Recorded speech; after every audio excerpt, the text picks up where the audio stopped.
வணக்கம். அஸ்ட்ராலஜர் பழனிசுவாமிகள் பேசுகிறேன். இந்த வீடியோவில் கன்னி ராசிக்கு வாழ்வை மாற்றும் சக்தி வாய்ந்த பரிகாரம், சக்தி வாய்ந்த மந்திரம் என்ற தலைப்பில் இந்த வீடியோவை பார்க்க போகிறோம். கன்னி ராசி என்பது புதனுடைய ஆட்சி வீடு. புதனின் புத்திசாலித்தனமும் ராஜதந்திரமும் எதுலையுமே ஒரு திட்டமிடலும் கன்னிராசியில் பிறந்தவங்களுக்கு இருக்கும். அதனால் பொருளாதார ரீதியாக எப்பயுமே ஒரு மேன்மையான இடத்துலையே இருப்பாங்க, முன்னேறக்கூடியவர்கள் தான். சில நேரங்களில் சில அவசரமான முடிவுகளாலேயோ அல்லது பதற்றத்திலேயோ சில நேரங்களில் கடனில் போய் மாட்டிக்குவாங்க. இந்த கடன் பிரச்சனை கொஞ்சம் கன்னிராசி கடந்த காலமாக இருந்துக்கிட்டு இருக்கு. ஏறதால ஒரு 2.5 வருஷம் இந்த கடன் பிரச்சனை. இந்த சனி இப்போ 7ஆம் இடத்துக்கு வந்ததுனால கடன் தீரக்கூடிய வாய்ப்பும் உண்டு. கண்டகச்சனினால கடன் தீரக்கூடிய வாய்ப்பு உண்டு. குருவும் 11ஆம் பாவகத்துக்கு வரப்போறாரு, அதனாலையும் கடன் தீரும். இது ஜோதிடப்படி நம்ம ஏற்கனவே வீடியோக்களில் சொல்லிட்டு இருக்கிறதா. இப்போ இந்த கடனை தீர்க்கறதுக்கு ஏதாவது பரிகாரம் இருக்கா, ஏதாவது வழிபாட்டு முறைகள் இருக்கான்னா கண்டிப்பாக இருக்கு. அந்த வழிபாட்டு முறை என்பதை தான் நம்ம இந்த வீடியோவில் டீட்டெயிலாக பார்க்க போகிறோம். ஆஸ்ட்ரோ லைஃப் கோச்சிங்கை பொறுத்தவரையிலும் பிரச்சனைகளை மட்டுமே பேசாமல் பிரச்சனைகளுக்கு உரிய சொல்யூஷனும் பரிகாரங்கள், வாழ்வியல் நடைமுறைகளை மாற்றி அதன் மூலம் பிரச்சனையை தீர்க்கிறது, இந்த மாதிரி சொல்யூஷன் சொல்லக்கூடிய ஒரு சேனல். நீங்கள் விருப்பப்பட்டாக்க இந்த சேனலை சப்ஸ்கிரைப் பண்ணி தொடர்ந்து பாருங்கள். உங்களுக்கு ஒரு சரியான ஜோதிட தகவல்கள் கிடைக்கும்.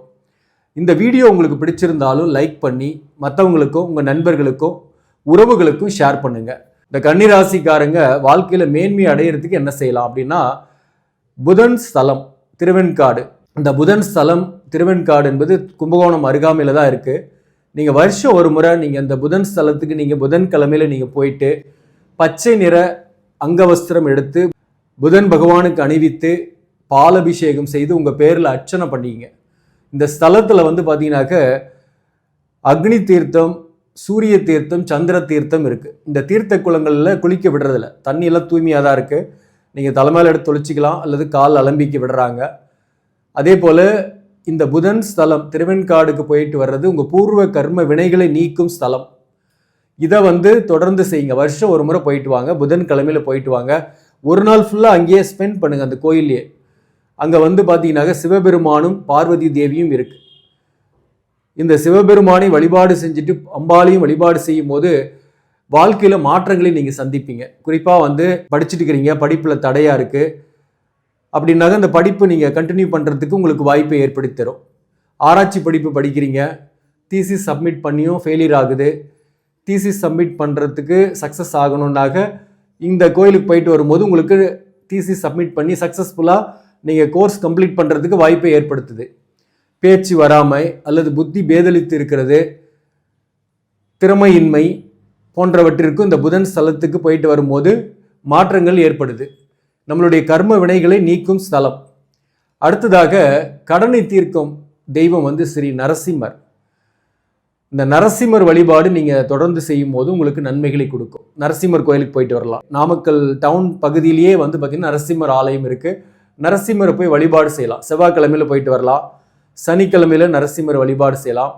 நரசிம்மரை வழிபாடு செய்யும் போது பானகம் செய்து வழிபாடு செஞ்சு அந்த பானகத்தை அங்கே வரக்கூடிய பக்தர்களுக்கும் கொடுக்கிறது நன்மையை கொடுக்கும். அதே போல் வீட்டில் இருந்தே பார்த்தீங்கன்னாக்க நரசிம்மர் வழிபாடு செய்கிறது. வீட்டில் இருந்தே தினமும் நரசிம்மர் மந்திரத்தை 108 முறை பாராயணம் செய்து நீங்கள் வர்றீங்க, நரசிம்மரை வழிபாடு செய்கிறீங்கன்னாக உங்களுடைய கடன் பிரச்சனை, நோய் பிரச்சனை, அதே போல் எதிரி தொல்லைகளை நீக்குவார் நரசிம்மர். ஓம் நரசிம்மாய நமக. இந்த ஓம் நரசிம்மாய நமகன்ற மந்திரத்தை ஒரு 108 முறை டெய்லி நீங்கள் சொல்லிட்டு வாங்க. பிரச்சனை தீர்றவரில் சொல்லிட்டு வாங்க. இத்தனை நாள்னு கணக்கு கிடையாது. உங்களுக்கு நிச்சயமாக ஒரு நாள் அது தீர்வுகளும் கிடைக்கும்.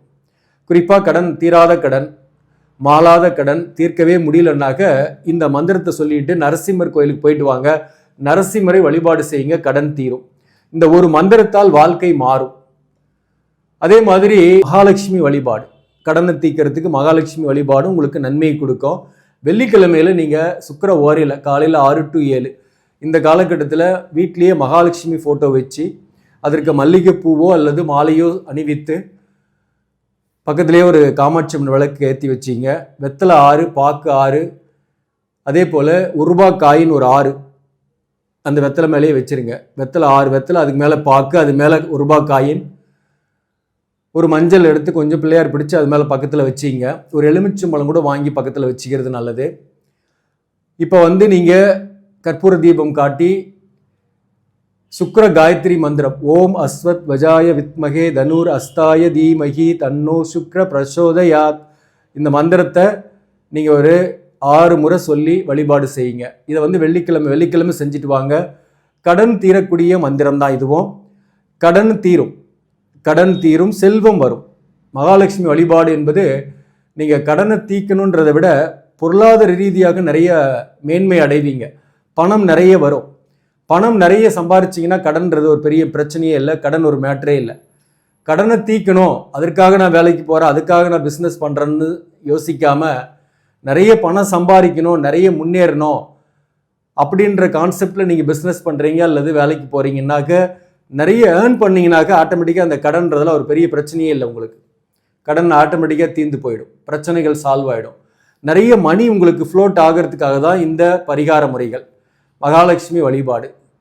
அடுத்தது குலதெய்வ வழிபாடு. வருஷம் ஒரு முறை குலதெய்வ கோயிலுக்கு போயிட்டு பொங்கல் வச்சு வழிபாடு செஞ்சுட்டு வாங்க. அதுவுமே உங்களுக்கு நன்மைகளை கொடுக்கும், தடைகளை நீக்கும், நோய் நீங்கும், மன அழுத்தம் நீங்கும். அதே சமயத்தில் இந்த நரசிம்மர் வழிபாடுன்றது தொடர்ந்து பண்ணுறீங்கன்னா உங்களுக்கு போட்டி போகாமல், இந்த சனி 7ஆம் இடத்துக்கு இப்போ வந்திருக்கு, கண்டகச்சனி. இந்த 7ஆம் இடத்துல இருக்கக்கூடிய சனி ராசியை பார்க்கறதுனால கண் திருஷ்டிலாம் இருக்குது. இந்த கண் திருஷ்டி, போட்டி பொறாமல், எதிரி தொல்லை இதெல்லாமும் நீங்கிறதுக்கு நரசிம்மர் வழிபாடு உங்களுக்கு நன்மைகளை கொடுக்கும். அதை தொடர்ந்து ஃபாலோ பண்ணுங்க, வெற்றி அடைவீங்க. அடுத்தது பச்சை நிறத்தை எப்படி பயன்படுத்துறது? பச்சை நிறத்தை நம்ம வாழ்க்கையில் அன்றாட வாழ்க்கையில் பயன்படுத்தும் போது வாழ்க்கையில் ஜெயிக்கிறோம். இது கன்னி ராசி, கன்னி லக்னமாக இருந்து உங்கள் ஜாதகத்தில் புதனும் ஆட்சி உச்சம் நல்ல ஒரு ஸ்தானபலம் பெற்று இருந்தால் அதை யூஸ் பண்ணுங்க. ஏன்னா நீங்கள் விருச்சிக லக்னமாக இருந்து நீங்கள் பச்சை நிறத்தை யூஸ் பண்ணி உங்களுக்கு ஆப்போசிட்டாக இடக்கூடாது. அதே போல் மேஷ லக்னம் கன்னி ராசியாக இருக்கீங்கன்னு வச்சிங்களேன், நீங்கள் பச்சை நிறத்தை யூஸ் பண்ணும்போது பிரச்சனையும் வந்துடும். அதை ஜாதகத்தை பார்த்துக்கணும். புதன் நம்ம ஜாதகத்தில் நல்லா இருந்தாருன்னா பச்சை நிறத்தை யூஸ் பண்ணால் மிகப்பெரிய வெற்றி அடைவோம். இப்போ என்னுடைய ஜாதகத்தில் பார்த்தீங்கன்னா கன்னி லக்னம், கன்னி ராசி. நான் பச்சை நிற பெண் எனக்கு இயற்கையாக அமைந்தது. நான் ஒரு ஸ்கூலில் பிரின்ஸிபலாக இருந்தேன். அதாவது 2020க்கு முன்னாடி சொல்கிறேன். நான் இந்த யூடியூப் சேனல் ஆரம்பிக்கிறதுக்கு முன்னாடி பிரின்ஸிபலாக இருந்துட்டு இருந்தேன். அப்போ என்னுடைய கரஸ்பாண்டன்ட் எனக்கு பச்சை நிற பெண்ணு ப்ரெசென்ட் பண்ணார். அப்போ இருந்து என்னுடைய பாக்கெட்டில் பச்சை நிற பெண்ணு தான் இருக்குது. இது ஆட்டோமேட்டிக்காக சரி அப்படியே இருக்கட்டும்னு சொல்லிட்டு நானும் அப்படியே வீடியோ எடுத்துகிட்டு இருந்தேன். அப்புறம் தான் யோசித்து பார்த்தேன், இந்த பெண்ணும் ஒரு காரணம் நம்ம வாழ்க்கையில் வெற்றி அடைகிறதுக்கு அப்படின்னு நினச்சேன். ஸோ அந்த பிரின்ஸிபல் ஆகிட்டு அதுக்கப்புறம் பார்த்தீங்கன்னா அந்த பிரின்ஸிபல் ஆன பிறகு என்னுடைய வாழ்க்கை மிகப்பெரிய ஏற்றத்தை தான் அடைந்திருக்கு. அதாவது அந்த மாதிரி பச்சை நிறத்தை நான் பயன்படுத்தும் போது வாழ்க்கையில் முன்னேறி இருக்கிறேன். அது மாதிரி நீங்களும் கன்னி லக்னம், கன்னி ராசியாக இருக்கும் போது நீங்கள் பச்சை நிற பெண் யூஸ் பண்ணலாம். அதை ஒருத்தர் வாங்கி கொடுக்க சொல்லி நீங்கள் பயன்படுத்துங்க, நீங்களே வாங்கி வைக்கிறத விட. அதே போல் கர்ச்சிப்பு, பச்சை நிறத்தில் கர்ச்சிப்பு யூஸ் பண்ணுறது, புதன்கிழமையில் பச்சை நிற ஆடைகளை அணியிறது, இதெல்லாம் உங்களுக்கு ஒரு முன்னேற்றத்தை கொடுக்கக்கூடியதாகவே இருக்கும். இதை ரெகுலராக கடைபிடிக்கும் போது ஒரு மகிழ்ச்சியும் ஒரு எனர்ஜெட்டிக்காக இருக்கிற மாதிரியான ஃபீலிங்கும் ஒரு பாசிட்டிவ் வைப்ரேஷனும் உங்களை சுற்றி இருக்கும். அது உங்களுக்கு பெரிய நன்மைகளை கொடுக்கும். அடுத்ததாக கடனை நீங்கள் திருப்பி செலுத்துறீங்க பார்த்தீங்களா, அல்லது ஒரு செலவு பண்ணுறீங்களா, அது எந்த நாளாக இருந்தால் நல்லா இருக்கும்னாக்க சனிக்கிழமையில் நீங்கள் கடனை திருப்பி செலுத்துங்க. கடனை முடிக்கிறீங்கன்னா கூட அது சனிக்கிழமையில் செய்கிறீங்கன்னு வச்சிங்களேன், கடன் திருப்பி ரிப்பீட் ஆகாது.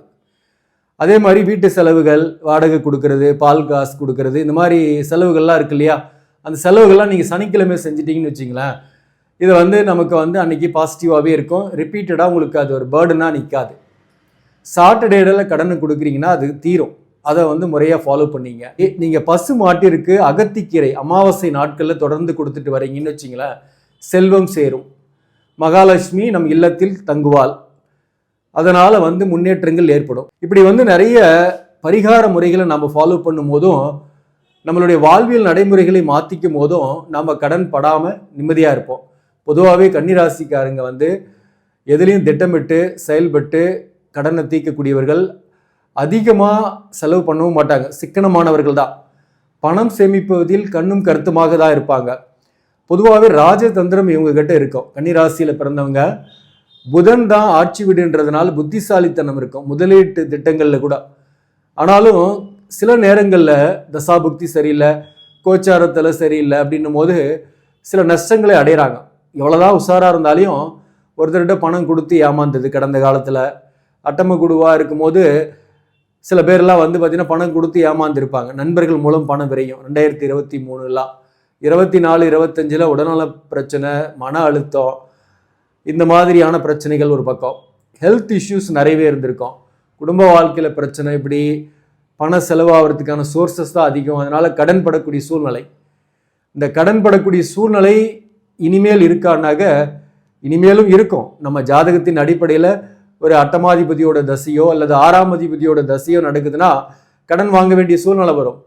ஆனால் அது நம்மளுக்கு பெரிய பாதிப்பு கொடுக்காம நம்ம இருக்கணும்னா நிறைய பணம் சம்பாதிக்கணும். பணம் சம்பாதிக்கிறதுக்கான வழி நம்ம உண்மையாக உழைச்சி நேர்மையாக சிந்திச்சு செயல்படும் போது வாழ்க்கையில் நிறைய பணம் நம்மக்கிட்ட வரும்.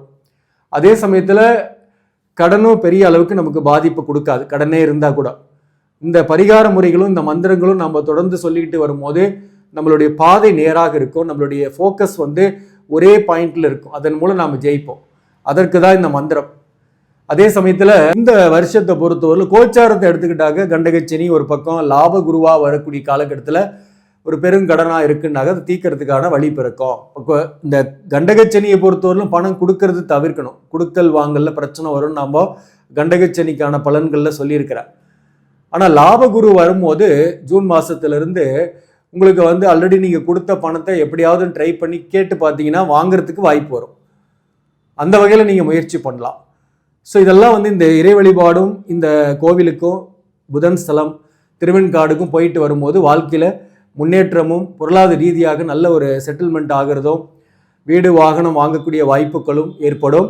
முயற்சி பண்ணி பாருங்கள். இந்த பரிகாரங்களை தொடர்ந்து செஞ்சு வாழ்க்கையில் மேன்மை அடையுங்க. நன்றி, வணக்கம்.